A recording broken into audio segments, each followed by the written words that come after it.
ta paix qui est communiquée. Merci pour ta joie qui est communiquée à ton peuple au nom puissant de Jésus-Christ.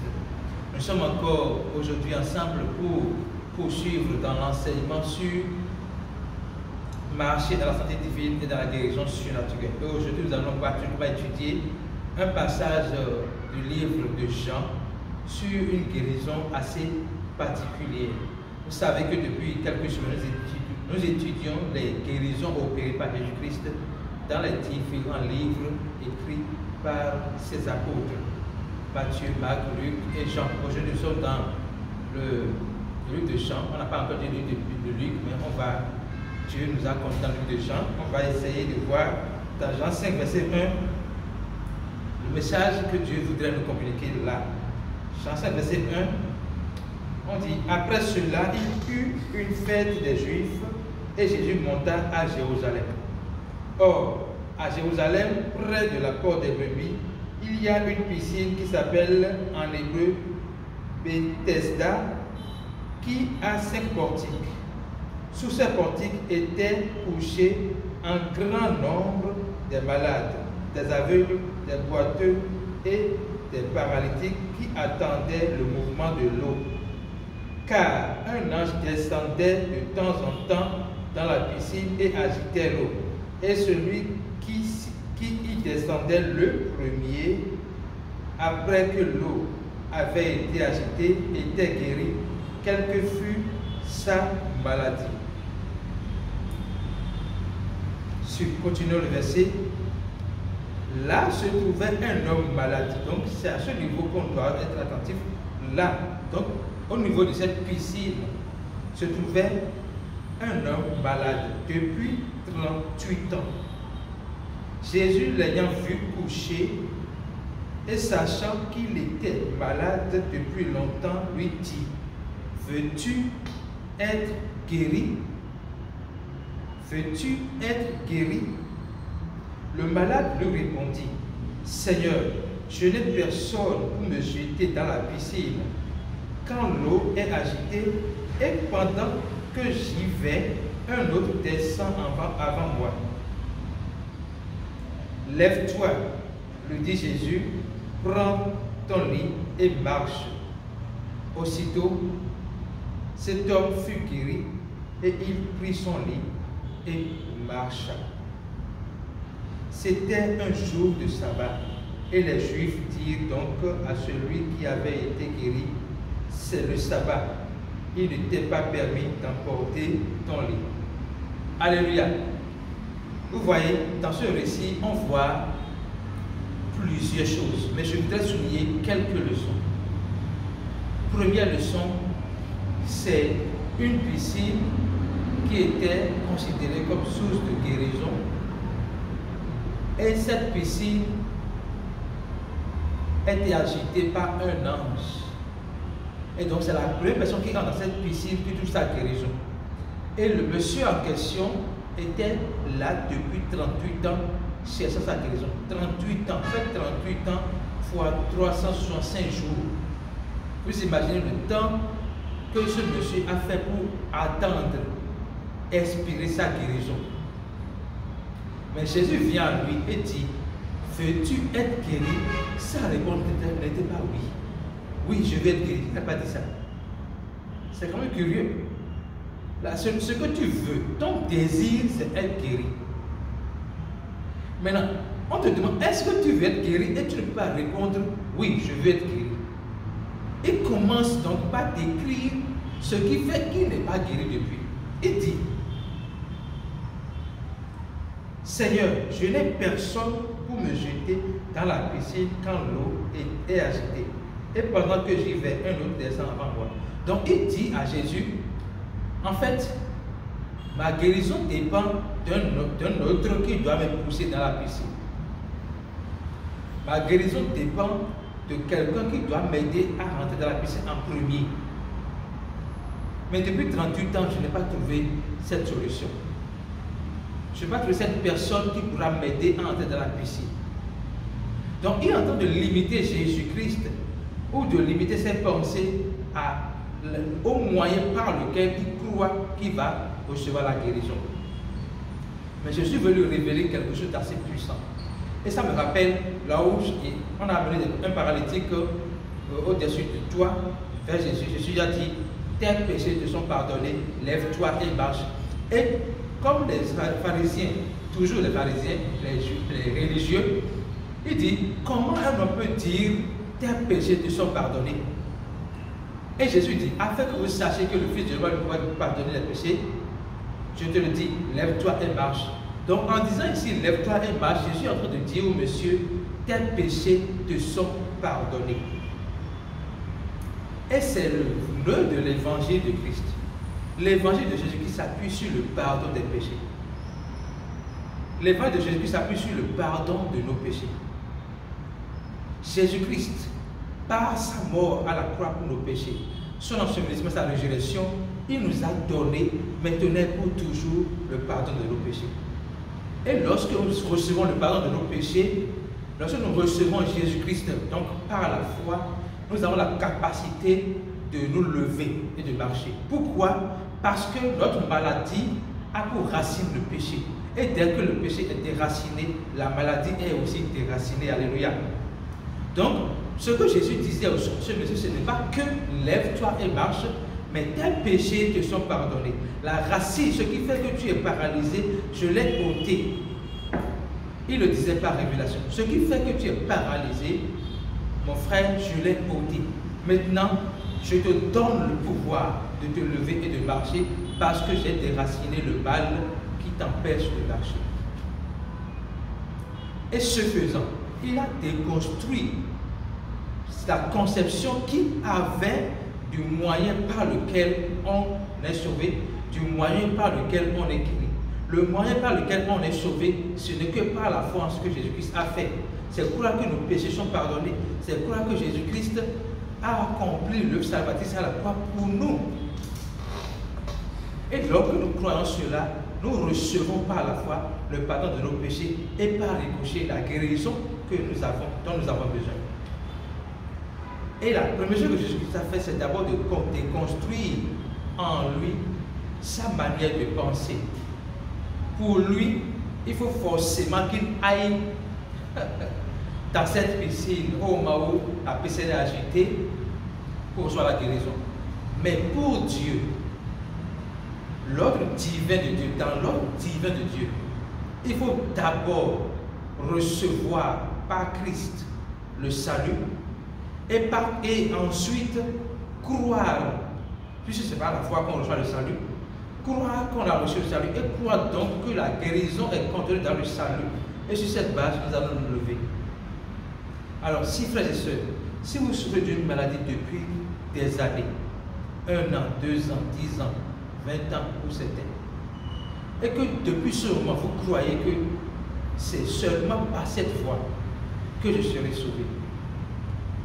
Ah, on connaît telle personne qui prie beaucoup, on connaît telle personne qui a qui fait telle recette, ah, on connaît telle personne, vous avez fait tout ça pendant des années. Vous n'avez pas reçu votre guérison. J'ai une bonne nouvelle à vous annoncer aujourd'hui. Jésus veut vous guérir. Même si vous voulez raisonner comme ce paralytique, écoutez la voix de Jésus-Christ. Il vous aime. Et son désir est votre désir. Votre désir est d'être guéri. Et Jésus a pourvu à votre guérison. Il a dit,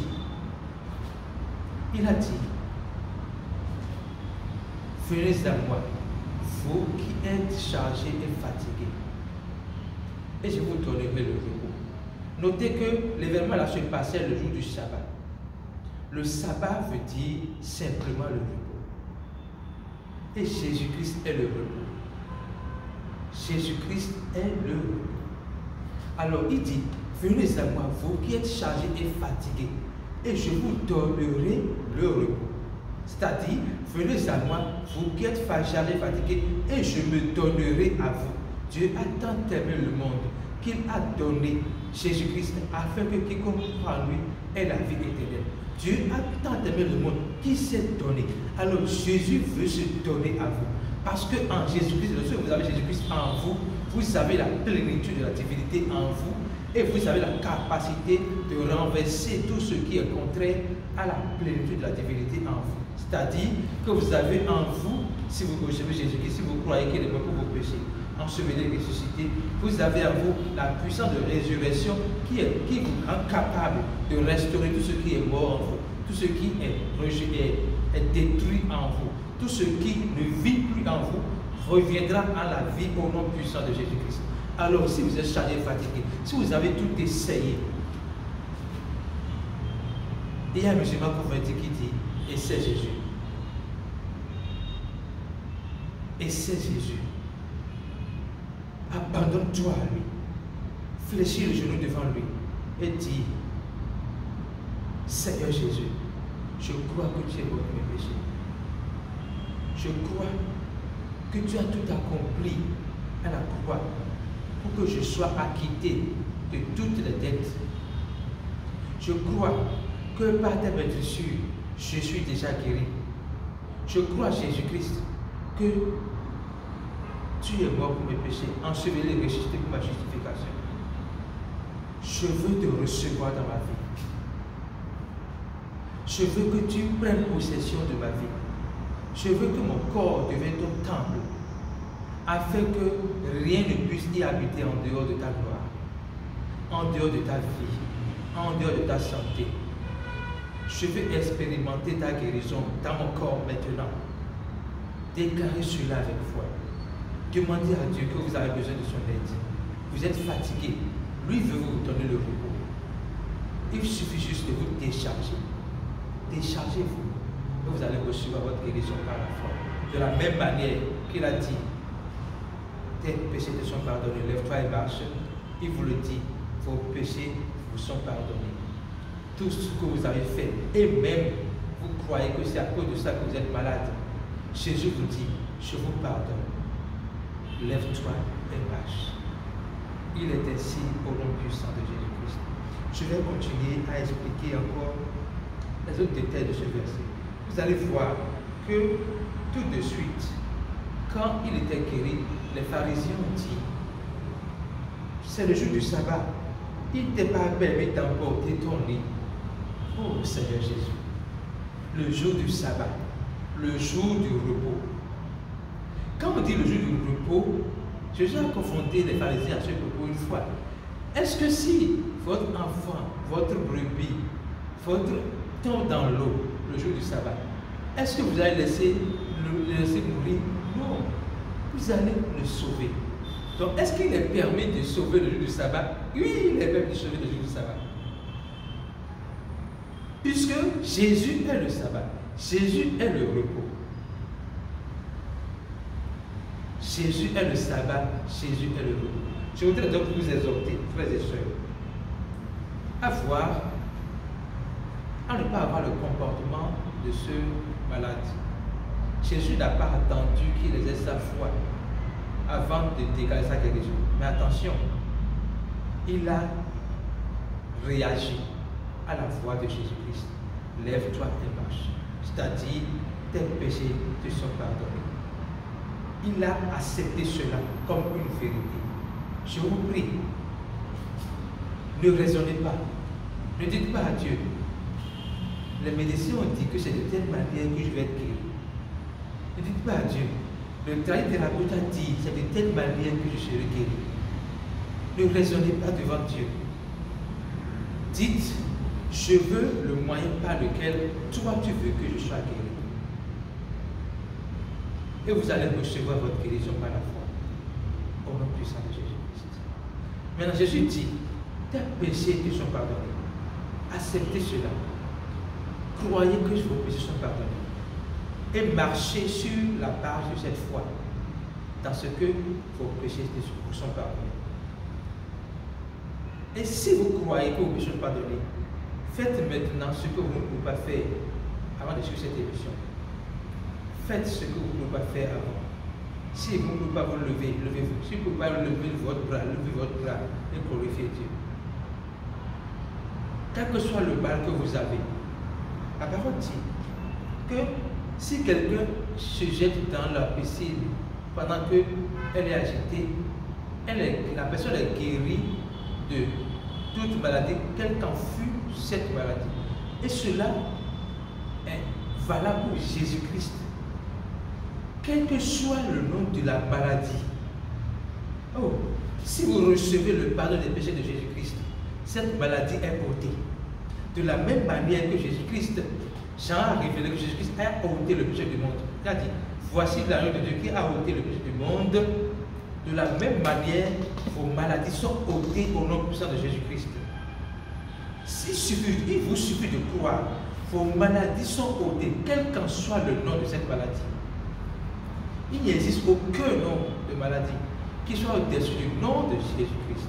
La parole dit qu'au nom de Jésus-Christ, tout genou fléchit. C'est pour cela que je donne maintenant à toutes les maladies dans votre vie de fléchir le genou au nom puissant de Jésus-Christ. Je donne maintenant à toute maladie de votre vie, à l'hypertension, au diabète, au cancer, de quitter votre vie au nom puissant de Jésus-Christ. Je donne maintenant à l'épilepsie, au VIH-Sida, à toute maladie. Oh, je donne maintenant, oh Seigneur Jésus, j'ordonne à tous ceux qui souffrent d'épilepsie, des maladies des os, à ceux qui sont SS, je déclare dans le nom de Jésus-Christ que vous êtes guéris, que la maladie est ôtée au nom puissant de Jésus-Christ. Vous êtes guéris au nom puissant de Jésus-Christ. Vous êtes guéris. Vous êtes guéris. Vous qui souffrez de maladies de peau, votre peau est purifiée par la foi en Jésus-Christ, au nom puissant de Jésus-Christ. Vous êtes guéris. Vous êtes guéris au nom puissant de Jésus-Christ. Merci Jésus parce que tu l'as fait. Nous bénissons le Seigneur parce qu'il a fait grâce, parce qu'il nous a déjà guéris. Je crois que vous êtes guéris. Pourquoi je le crois? Parce que je sais que cela est déjà acté par Jésus-Christ depuis plus de 2000 ans. La révélation sur votre guérison ne date pas d'aujourd'hui. Ça date du moment où Jésus-Christ est mort pour vos péchés, enseveli et ressuscité. Cela est accompli depuis plus de 2000 ans. Et cela est manifesté dans votre vie. Si vous croyez maintenant, au nom puissant de Jésus-Christ, nous avons prié. Que le nom de Dieu soit béni, glorifié dans votre vie. C'est au nom puissant de Jésus-Christ, nous avons prié.